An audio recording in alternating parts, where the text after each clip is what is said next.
Oi, sou eu de novo. Agora a gente vai falar sobre, ainda dentro de epidemiologia, vamos falar sobre a história natural das doenças. Para isso, de novo, eu vou colocar aqui um slide enorme com uma definição que é quase um parágrafo, e a gente vai começar a destrinchar esses conceitos para a gente poder entender para que serve isso dentro da nossa atuação profissional.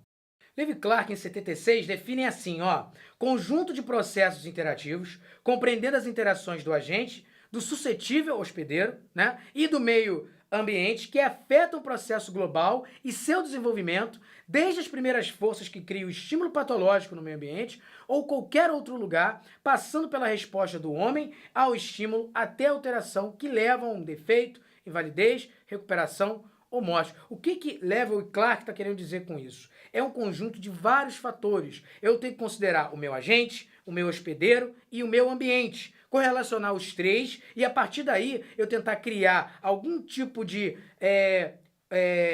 conexão dos três desses princípios e traçar estratégias para evitar que danos mais severos ocorram. Assim eu posso trabalhar dentro de conceitos de saúde. E aí a gente vai poder ver, por exemplo, as fases da história natural da doença, quer dizer, da onde ela começa a surgir, a se desenvolver, até mesmo até o momento que ela já pode causar, como está colocado aqui, a sua invalidez ou até mesmo a morte. Então agora eu vou falar para vocês sobre as fases da evolução de uma doença, quer dizer, a história natural de uma doença. A gente pode classificar, a gente pode reorganizar mais ou menos essa temática em 4 diferentes fases. Fase 1, a gente chama de fase inicial ou de suscetibilidade. Fase 2, a gente chama de fase patológica ou fase pré-clínica.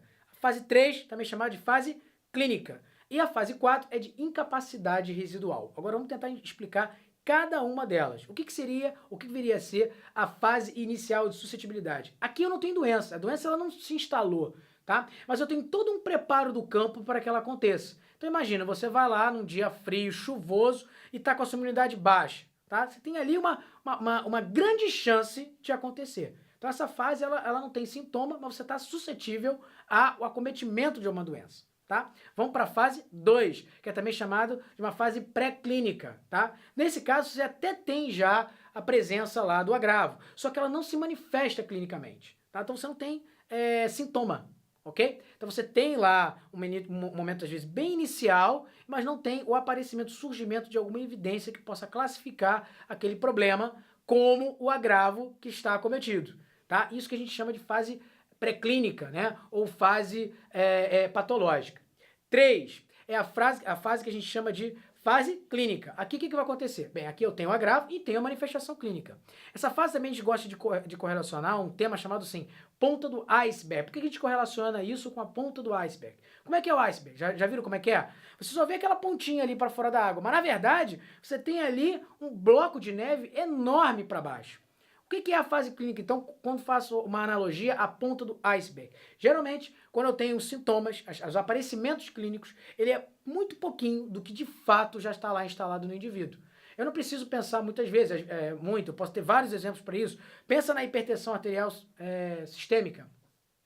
O cara que tem pressão alta, certo? A pressão alta, a hipertensão arterial sistêmica, ela geralmente se apresenta de forma muito silenciosa. Quando ela começa a apresentar algum problema, tá? Ela já está num nível, geralmente, tá? Mais presente, quer dizer, ela já está presente no indivíduo por um tempo e muitas vezes é apenas um pequeno sintoma do que de fato está representando para aquele indivíduo. Quer dizer, essa doença já pode estar tendo uma série de outras complicações e agravos que a gente nem faz ideia que já estão instalados, tá? E finalmente, essa fase de incapacidade residual. Tá? O que significa dizer essa última fase? Bem, o cara não morreu, ele tá com a doença agora apareceu, e aí eu tenho uma alteração orgânica. O que é uma alteração orgânica? Eu posso ter uma alteração anatômica, eu posso ter uma alteração funcional de algum órgão. Então, em outras palavras, eu vou ter que conviver com o dano que já está instalado e ele é irreparável, beleza?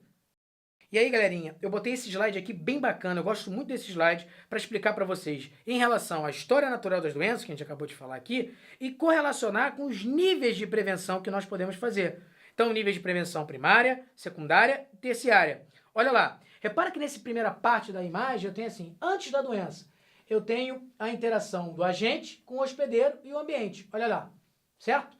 Esse que a gente chama de período pré-patogênico.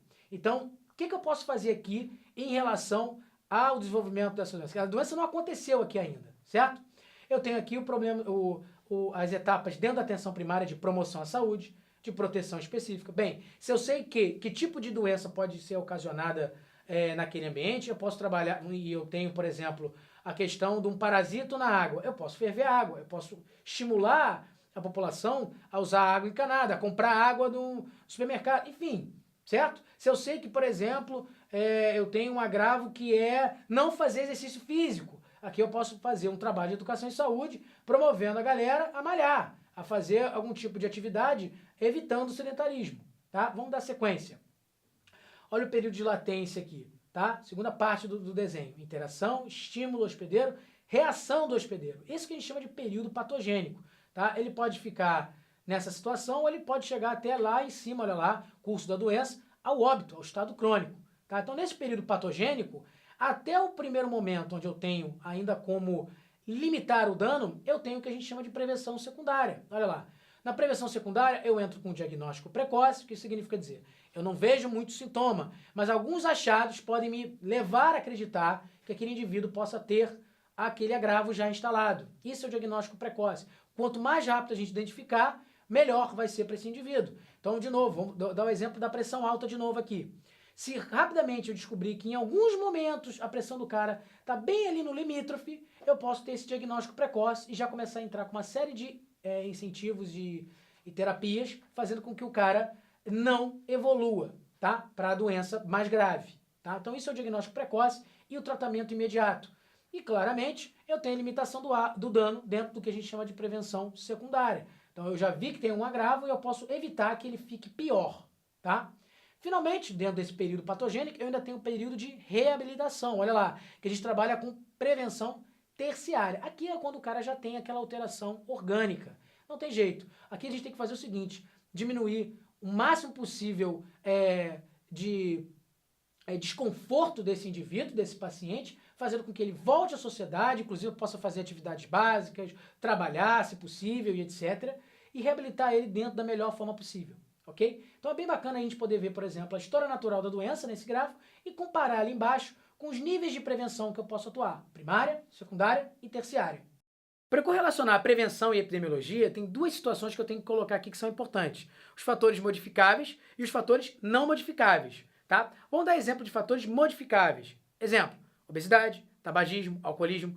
São situações que eu posso intervir. Eu posso trabalhar com educação e saúde e convencer o indivíduo a largar o uso por etanol, né, que é o álcool, fazer com que ele faça algum tipo de exercício físico, saindo do sedentarismo, fazendo com que ele tenha uma alimentação mais balanceada e assim evitando o quadro ou reduzindo a obesidade dele. Agora, também tem os fatores que a gente diz como não modificáveis. Exemplo, raça e idade. Eu não tenho como fazer, como alterar esses fatores. Aquela pessoa já nasce com aquilo ali. Bem, mas vamos voltar para falar das medidas, dos tipos de níveis de medidas de prevenção. Primário, secundário e terciário. Vou chamar um slide aqui agora para a gente poder se aprofundar nessa temática. Olha só, prevenção primária, tá? São ações voltadas para a manutenção da saúde. Aqui nesse ponto a gente vai falar de prevenir a ocorrência da fase patológica, ou seja, está trabalhando basicamente com o quê? Com educação e saúde. Então, antes mesmo da doença se instalar, eu já estou trabalhando, né, com medidas que podem interferir com o aparecimento desta. Tá? Agora vamos para a prevenção secundária. A prevenção secundária está orientada para o período patológico, enquanto a doença ainda está progredindo, às vezes até inclusive na sua forma assintomática. Tá? Então, por exemplo, a aplicação de um antibiótico quando no caso de uma doença infecciosa. Eu não preciso esperar que aquela infecção se torne extremamente mais robusta para começar a tratar ela. Eu vou lá e trato com um antibiótico para eliminar o quanto antes esse micro-organismo. E, finalmente, exemplo ali da prevenção e do que é, né, a prevenção terciária. São ações dirigidas à fase final desse processo. Então, quer dizer, elas vão basicamente se preocupar no desenvolvimento da capacidade funcional. Então, por exemplo, a reabilitação. Então, se eu tenho ali uma amputação, que tipo de estruturas eu posso trazer para esse indivíduo para fazer com que ele possa ter o máximo possível de conforto e de reinserção social. Para fechar, galerinha, nós vamos falar agora dos desdobramentos desses níveis de atenção. Vamos lá! Então, olha só, aqui eu falo sobre os desdobramentos dos níveis de prevenção. Está numerado aqui de 1 a 5. Então, eu tenho promoção de saúde, proteção específica, diagnóstico e tratamento precoce, limitação do dano e a reabilitação propriamente dita. Então vamos lá.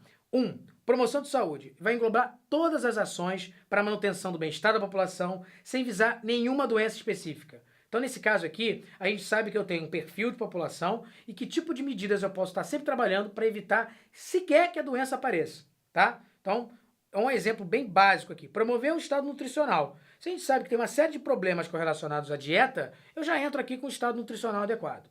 Tá? 2. Proteção específica. Medidas para impedir o aparecimento de uma determinada afecção. Por exemplo, eu sei que eu tenho várias doenças que podem estar no ambiente. Então, se eu desenvolver vacinas, eu posso evitar que, mesmo que presente no ambiente, eu possa vir estar acometido por essa doença. Tá?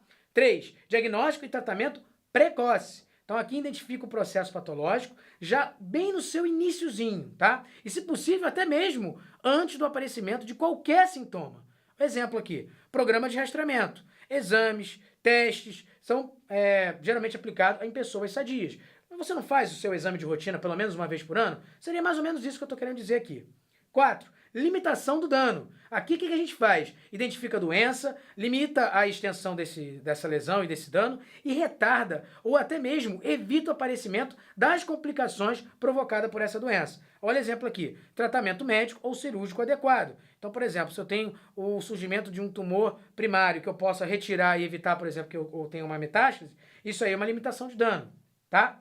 5. Reabilitação. Desenvolver o potencial residual do organismo. O que acontece? Aqui eu já tive o dano, aqui eu já tenho uma incapacidade. Então, assim, eu tenho o resto. O que sobrou do meu sistema orgânico? O que sobrou do meu sistema orgânico, eu posso fazer com que eu tenha uma otimização desses processos e assim eu posso contribuir para que o indivíduo possa levar uma vida útil e produtiva dentro do possível. Tá? Então, exemplo aqui, eu tenho equipe multidisciplinar de reabilitação. Por que multidisciplinar? Porque a gente vai precisar de vários saberes. Eu tenho o saber médico, o saber da fisioterapia, do educador físico, do nutricionista, do enfermeiro, do biomédico, do biólogo e etc, etc, etc. Então, galerinha, foi isso. Até a próxima videoaula. Um grande abraço.